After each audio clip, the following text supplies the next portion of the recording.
niba abaririmbyi baza kurepeta, akaza kurepeta azi ko batazomuha mikoro, atazonatera indirimbo, ariko agakomeza akaza ndetse niba uzusanga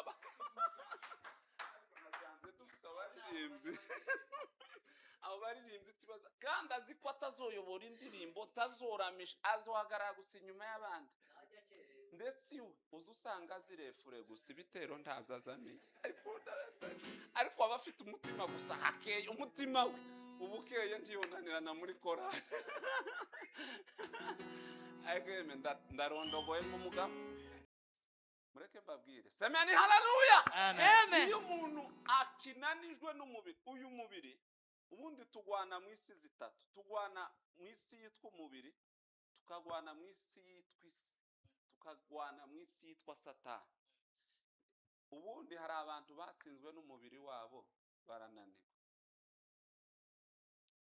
umubiri warabatsinze, umubiri ico utekereje cyose azagikora, uko ntiyatsinzwe bamusonekera. Hari abantu bakoze amapenaliti bava mu kibuga, ubu bazareba umupira nk'abandi, kandi nabo bari abakinyi. Dufite abakristo uyu munsi, natekereje nsanga dufite abaririmbyi bakomeye. Umuntu agomba gukizwa akarenga ku rwego wo kumva amakuru y'umubiri, ahubwo umubiri ukumva amakuru y'umwuka ku rwego ashigikira ibindi bitekerezo. Semeni haleluya. Kandi kuriya mu nama y'umwuka umubiri ntuzuzamo, ariko uzumara ukabwira umwuka ngo tushigikiye ibyo mwavuze. Umutima n'ubwenge iyo buri mu murongo mwiza, umubiri uzushigikira bityo.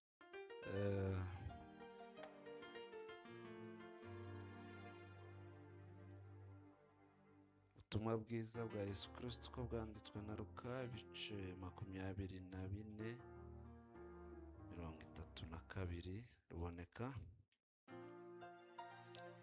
Hanyuma usimbuka usome na 45 tuganira. Basigara bavugana bati, mbese imitima yacu ntiyarikeye igihe yatuvugishaga turi mu nzira, adusobanurira ibyanditswe? Amen. 45 stati nayivumbuye kabisa. 45 nuko arabashishura kugira ngo basobanukirwe ibyanditswe. Amen. Arabajijura kugira ngo basobanukirwe. Stati ngiyo stati kabisa. Bibiliya ngaho intagatifu nayo twumva uko yavuze. Aho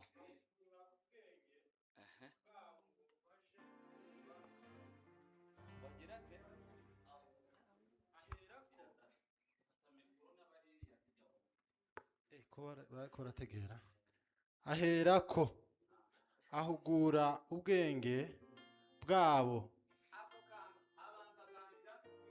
ahugura ubwenge bwabo.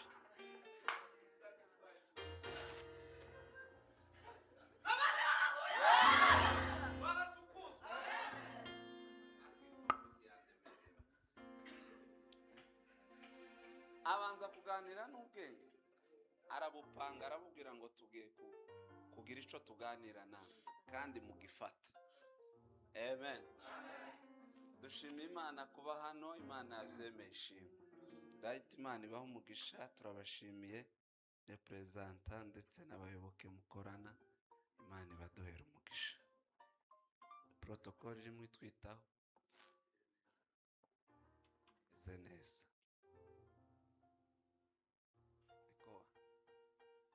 Ikibazo ca mikoro nzanita uyigire neza none. Haleluya. Abakristo mwese Imana ibagire neza. Abayobozi bacu bavira hirya, nukuri duhaye agaciro kubana nawe. BNT Imana ibamugisha. Duherukana muri Pentecoste nabo Kitengera. Abayumbe bavuye za Mihango, Imana ibamugisha, n'abandi mwese. Tumwe Imana ruboneka tugendana umunsi ku munsi.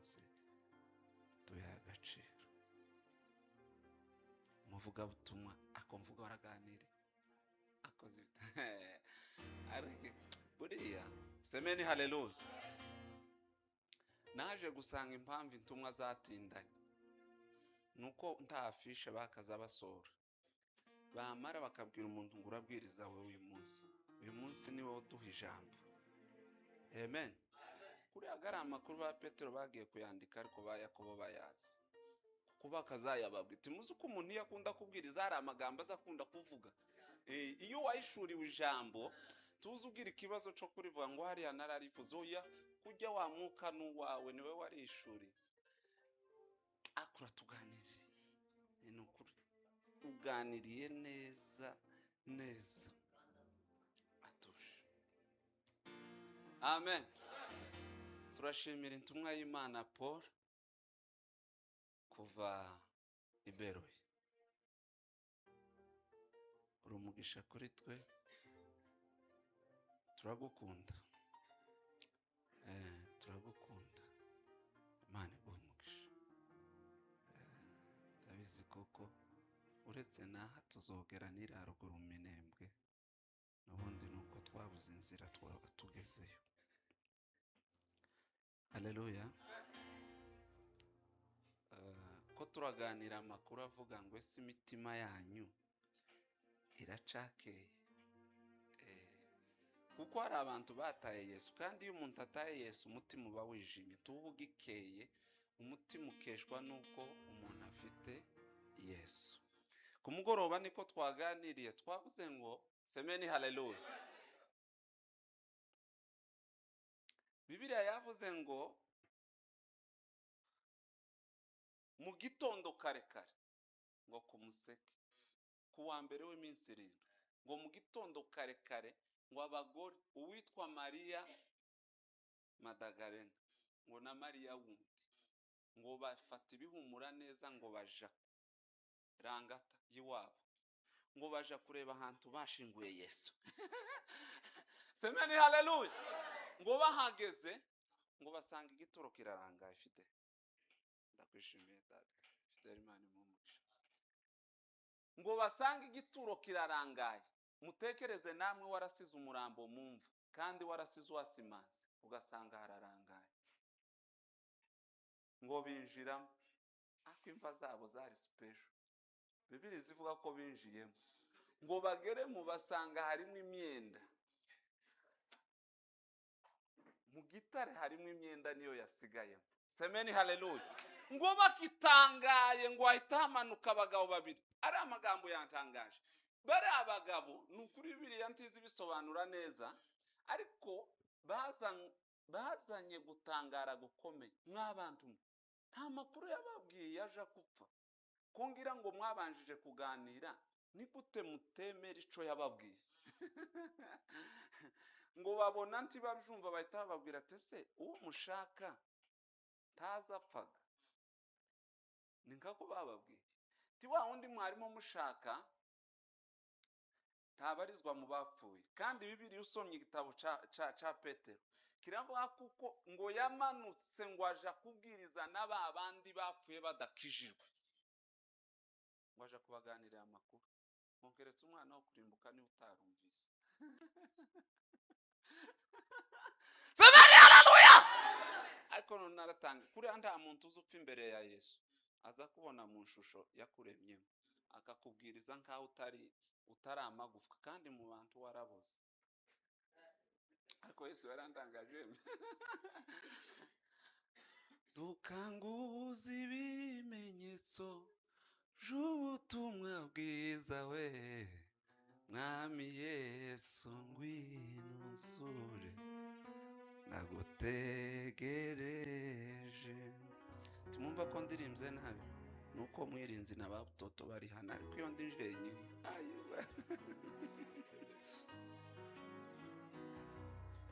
dukanguza ibimenyetso by'ubutumwa bwiza we Mwami Yesu ngwino nsure ndagutegereje. Semeni haleluya. Ngo abagore bagitangaye ngo barababwira ngo timushakira umuzima mu bapfuye uyu mugabo ntazapfa. Semeni haleluya. Haleluya. Umugabo ahoraho ibihe byose ntazapfa. Ngo barangize baramubwira ati nimba ari nawe wamuje, nimba ari mwabagabo umurambo murawumaze iki nimuwuduhe. Ngo abagabo bakomeza gutanga ati mugende ahubwo nta gitaramo kiri bubere i Galilaya. Siko yasize ababwiye ngo igitaramo kizobera i Galilaya. Ngo bagenda bagiye kubwira baba makuru. Semeni haleluya. Ngo bakigenda ngo bageze barababwira ati umuntu ugandawe twasanze mu gituro tubyagenze gute. Batubwiye ngo yazutse. Petero utayiwawe tayo makuru y'abagore turayakwiza. Ngo yamagenda ngo ashike kandi ga Petero ntiyajanye n'abandi kubera umugabo Yesu yapfuye. Petero asigarana umugayo ngo tiyajana n'abandi ngo ashikabona nyine nibyo. Abandi bagabo babiri Kiriyopa na Luka ngo bari mu nzira baja Emmaus, ngo mu kirorero citwa Emmaus, ngo barimo baganira ati se kuriya we wabonye kuriya Yesu yaziziki. Tariko abayuda bazabura ico bakora baja kwica Yesu kandi yazagiriye abantu bose neza.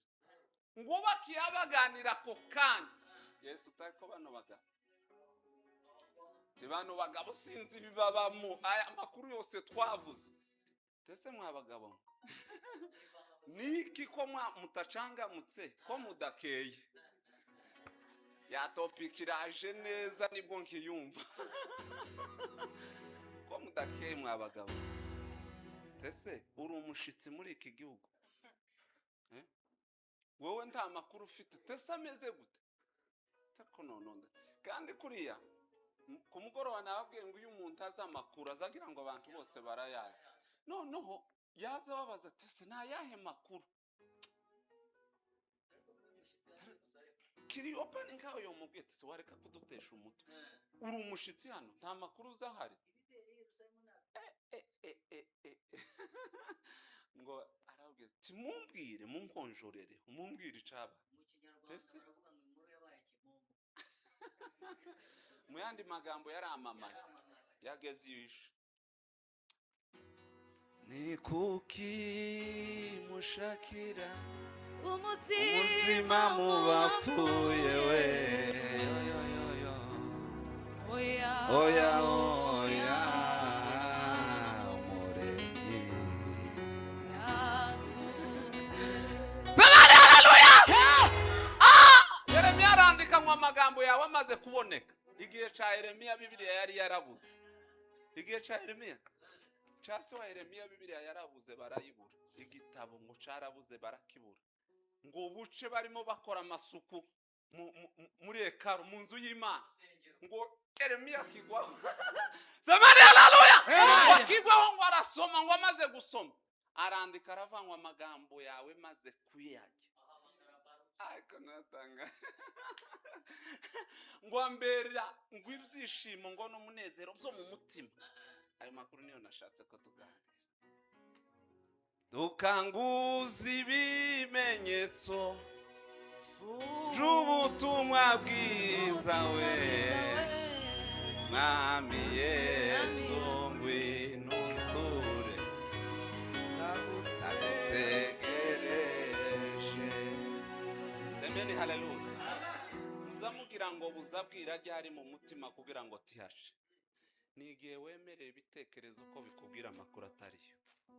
Turuzi kuriya umukristo wese uzutegera amakuru yo muri quartier akayasangiza abandi. Uri umugwanyi w'ubwami bw'Imana, uzugwanya ubwami bw'Imana. Kandi buriya amakuru yo mu muhana ntaza kesha umutima. Umuntu wese uba mu makuru yo mu muhana ameze nka Kiriyopa na Luka muri rugendo babaja Emmaus. Haleluya. Ariko ngo amagambo y'Imana ngo amaze kuboneka. Iyo Kristo Yesu ageze mu mutima hari ikintu azawukorera. Bibiliya izimbwira ite?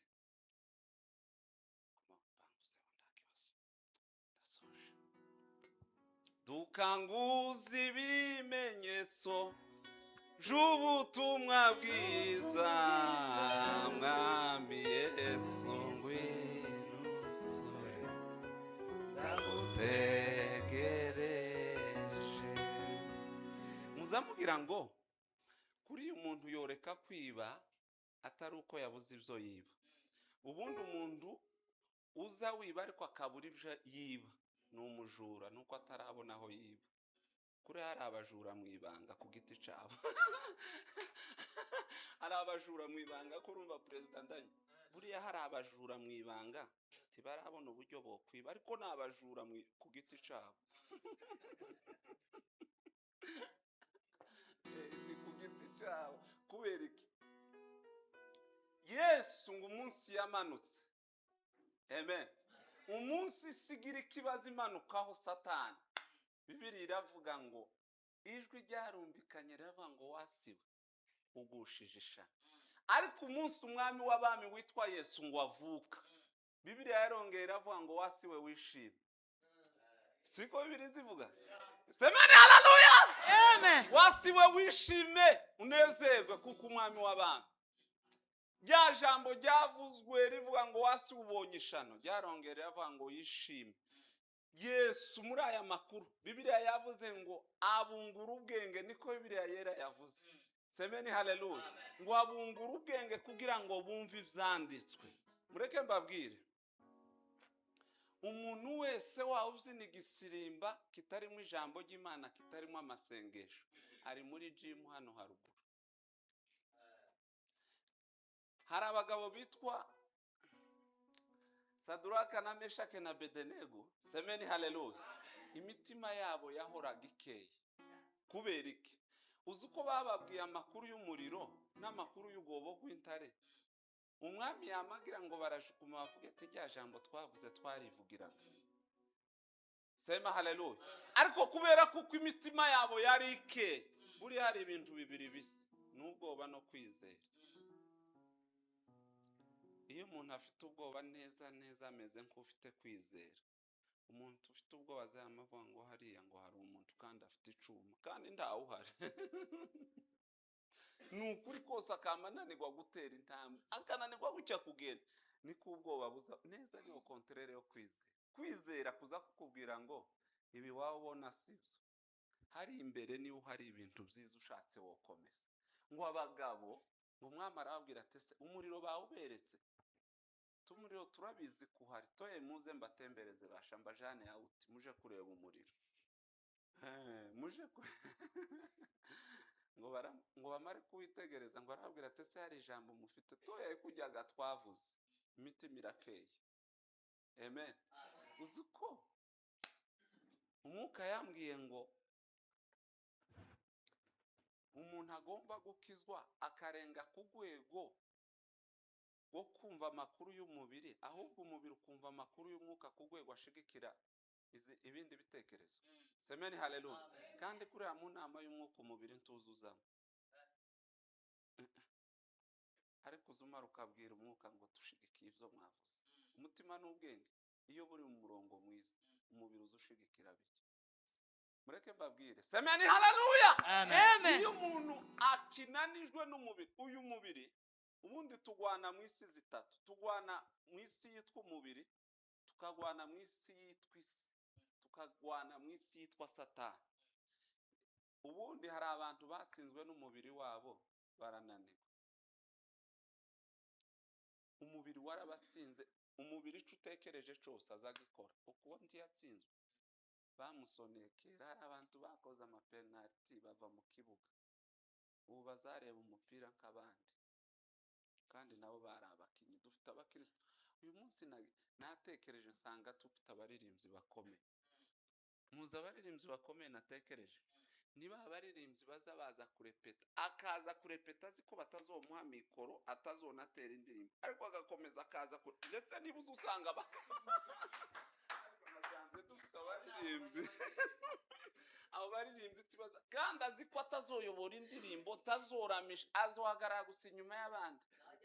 Ndetse uzi usanga azirefure gusa, ibitero ntabyo azamenye. Ariko aba afite umutima gusa hakeye, umutima we ubukeye ntiyonanirana muri korali. Ariko yeme ndarondogoye nk'umugabo, narondogoye nk'umugabo. Reka nsoreza. Semeni haleluya. Mbabwiza ukuri kose ngo baramubwira ngo mwana birashoboka ko wagize ngo none twakinaga titwadukina. Uyu muriro ni ukuri kose habe n'Imana birashoboka ko itodukiza ntituyizeye kugira ngo idukize uyu muriro, no mu gihe itowudukiza n'Imana yacu. Semeni haleluya. Aravuga baramubwira ngo turawuja mutugira ikibazo, ngo arababwira ngo ese mwizeye ko icobakiza amaboko yacu? Mu yandi magambo imitima yabo yari ikeye, yari izi nzira babagana. Bavandimwe, semeni haleluya. Haleluya.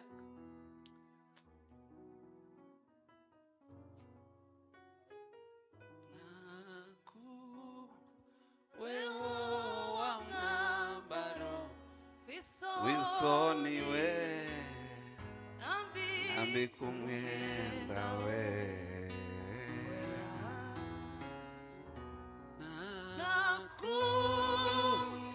wewe wa mwambaro Wisoni we ambi kumwenda we. Yohana arandika 1:14 ngo uwo nguwo yaraje abana natwe turamubona ngo tugendana nawe. Wari ku iminsi twagendanye nawe.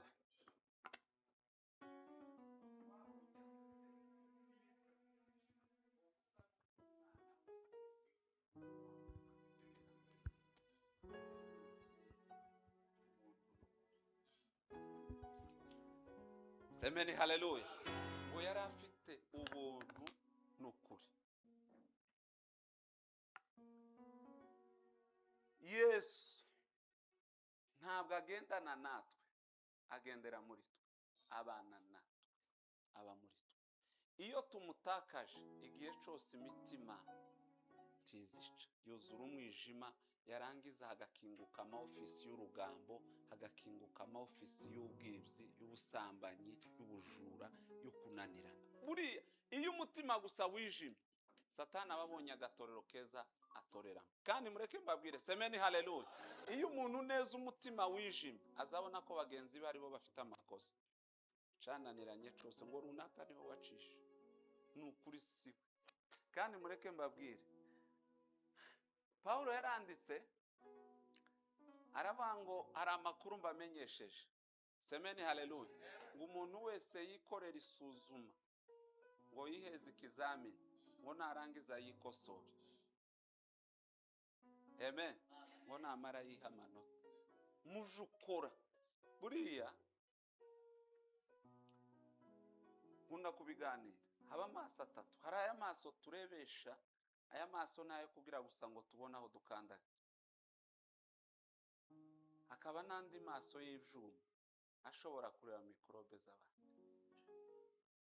Hakaba n'amaso Satani yambuye Eva mu ngobyi ya Edeni. Ayo maso niyo twatakaje, Yesu Kristo niyo yatugaruriye, ariko abantu baracatunze ya maso Satani yasigiye Eva mu ngobyi ya Edeni, yo kubona gusa ko abandi ari bo bibazo, ibo bitabare. Semeni haleluya. Iyo umuntu mu mutima we hadakeye, ahinduka umwanzi w'ivy'Imana kandi ari we wari umukunzi w'ivy'Imana. Iyo umuntu mu mutima hamaze kwijima, akora n'ibindi byose yabujije abandi kuko nta kimumurikira. Makiri ijambo rye.